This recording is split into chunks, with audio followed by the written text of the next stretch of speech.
À la une de l'actualité, la fondation Brigitte Bardot qui demande au préfet du Rhône d'intervenir après les révélations de BFM Lyon sur ce piège à pigeons installé sur le toit d'un immeuble à Caluire-et-Cuire. Méthode cruelle et barbare selon les défenseurs des animaux. Les éleveurs du Beaujolais en pleine crise face à la sécheresse et la chaleur. Les vaches souffrent et produisent moins de lait et les agriculteurs doivent déjà puiser dans les réserves de l'hiver pour nourrir les troupeaux. L'Est lyonnais touché par une recrudescence des cas de méningocoque, bactérie qui peut entraîner de graves maladies. L'Agence régionale de santé appelle les bébés et les jeunes de 16 à 24 ans à se faire vacciner. Connaissez-vous le Molki? Ce jeu d'origine scandinave cartonne notamment chez nous dans le Rhône. Un club de Molki existe à Besnay. L'équipe se prépare d'ailleurs pour les championnats du monde. Votre météo, encore du soleil et de fortes chaleurs demain dans la région lyonnaise. Il fera 36 dans l'après-midi à Lyon et même 37 à Vienne.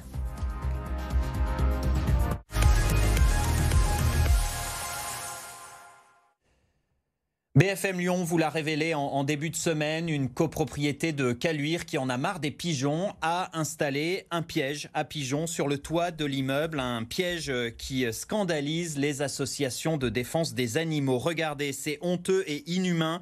Réaction aujourd'hui sur Twitter de Brigitte Bardot. Sa fondation publie d'ailleurs une lettre ouverte. Elle demande au préfet du Rhône d'intervenir pour faire enlever ce piège. L'intervention aujourd'hui de Brigitte Bardot auprès du préfet, c'est de dire qu'il faut qu'une administration, qu'une autorité intervienne. Sinon, eh bien, les personnes qui se sont plaintes auprès de nous et auprès de l'association Dignité Animale pourraient, elles, intervenir directement et tenter de supprimer cette cage sur le toit de cet immeuble. Et ça n'est pas souhaitable, ça représente aussi un danger. Donc il faut intervenir et c'est ce que nous demandons aujourd'hui au préfet. Le problème, si vous voulez, c'est que tant que ces pratiques sont légales, autorisées, et là, en plus, on est sur un système d'espace privé, puisqu'il s'agit d'une copropriété. Ce qui pouvait passer habituellement comme quelque chose de normal, qui ne choquait personne, aujourd'hui choque, dérange, et ça amène des réactions de citoyens qui ne veulent plus voir ces cages, qui ne veulent plus voir ces animaux piégés et gazés.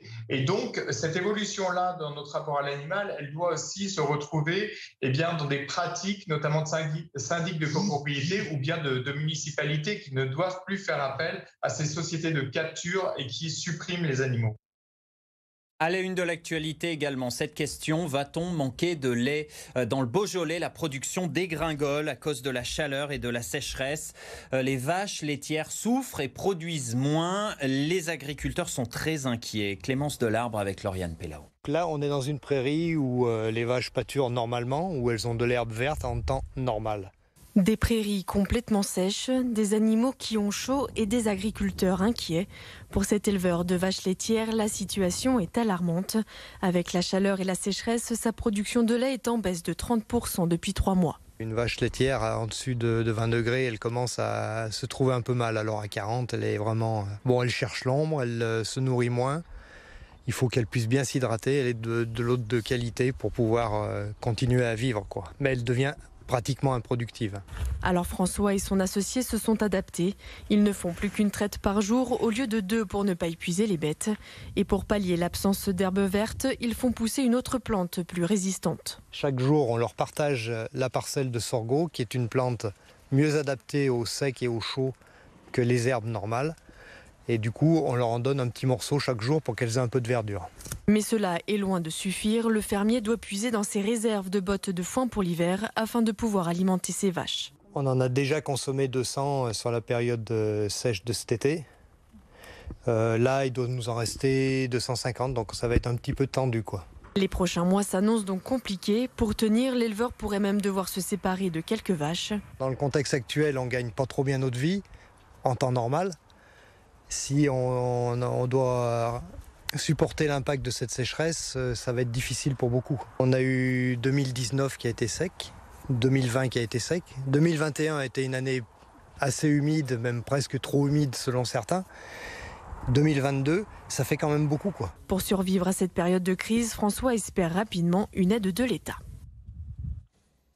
La colère des défenseurs de l'environnement face aux fortes chaleurs, la centrale nucléaire du Bugey, qui est refroidie en partie avec de l'eau prélevée dans le Rhône, eh bien, elle est autorisée exceptionnellement à faire des rejets d'eau chaude dans le fleuve. Une dérogation est accordée, mais voilà, ces rejets d'eau chaude, eh bien, sont néfastes pour la faune et pour la flore, d'après les associations. Hugo Frances, Jérémy Pain. L'eau est prise, elle va circuler, elle va aller refroidir l'eau de la turbine qui est derrière la turbine. Et elle va être recrachée directement dans le Rhône. Joël Guéry connaît parfaitement la centrale nucléaire du Bugey. Le militant antinucléaire déplore l'arrêté permettant la poursuite de l'activité de 2 réacteurs cet été au détriment du réchauffement du Rhône. On privilégie la production d'électricité par rapport à la défense de la biodiversité, de la faune aquatique et de la flore aquatique. Une élévation de la température de l'eau a déjà été constatée, un phénomène préjudiciable pour les poissons du fleuve selon le militant.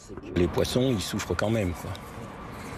Et ça explique qu'on envoie des petits alevins qui viennent se réfugier de ce côté, quoi. Là, normalement, on est dans une zone où il y avait des salmonidés.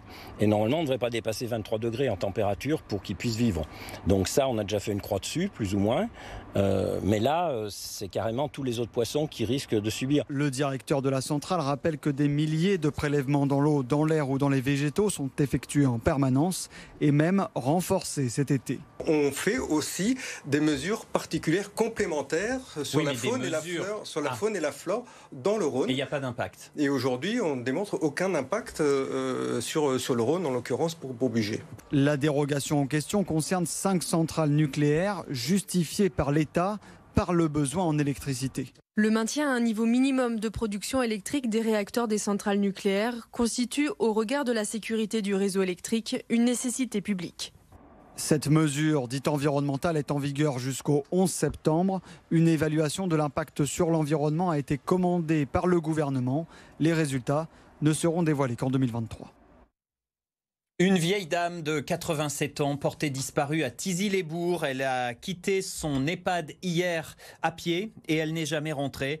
La gendarmerie lance un appel à témoins pour tenter de la retrouver. Des recherches sont en cours. On en vient à cette alerte au méningocoque. Bonsoir Arthur. Bonsoir Léon. Une douzaine de cas ont été recensés en Auvergne-Rhône-Alpes et en particulier dans l'Est lyonnais. Les autorités sanitaires s'alarment. C'est un nouveau variant du méningocoque B qui a été détecté. Une douzaine de cas recensés, dont la moitié quasiment dans des boîtes de nuit, avec 2 clusters, l'un à Chambéry et l'un chez nous, donc dans l'Est lyonnais, avec 90 communes concernées, à cheval sur les départements du Rhône, de l'Isère et de l'Ain. Et que vous viviez ou que vous travaillez dans ces régions, vous êtes concernés. Les méningocoques, ce sont des bactéries qui peuvent provoquer des maladies très graves, comme les méningites ou les septicémies. 2 symptômes doivent particulièrement vous alerter: une fièvre mal tolérée et l'apparition de purpura, c'est-à-dire une ou plusieurs taches rouges violâtres sur le corps. Une étudiante infectée est décédée dans la région de Chambéry. L'Agence régionale de santé appelle donc à une vaccination massive des adolescents et des bébés. Les 16-24 ans essentiellement, et pour lequel à ce jour nous recommandons une vaccination par le méningocoque B.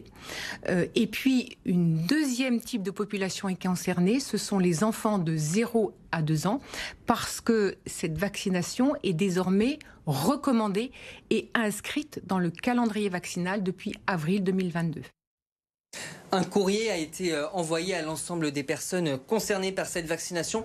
Une vaccination qui est gratuite et qui est prise en charge à 100% par la sécurité sociale. Un numéro vert a été ouvert. Il s'agit du 0800 100 378 que vous pouvez donc appeler pour avoir plus d'informations. Évidemment, la première chose à faire pour se protéger, c'est l'application des gestes barrières. Merci Arthur pour ces précisions. C'est une alternative à la pétanque. Le molki a de plus en plus de succès pendant les vacances. Et à Besnay, chez nous, dans le Rhône, eh bien, il existe carrément un club de molki qui va participer la semaine prochaine au championnat du monde. Maëva Comsi, Louis Léger.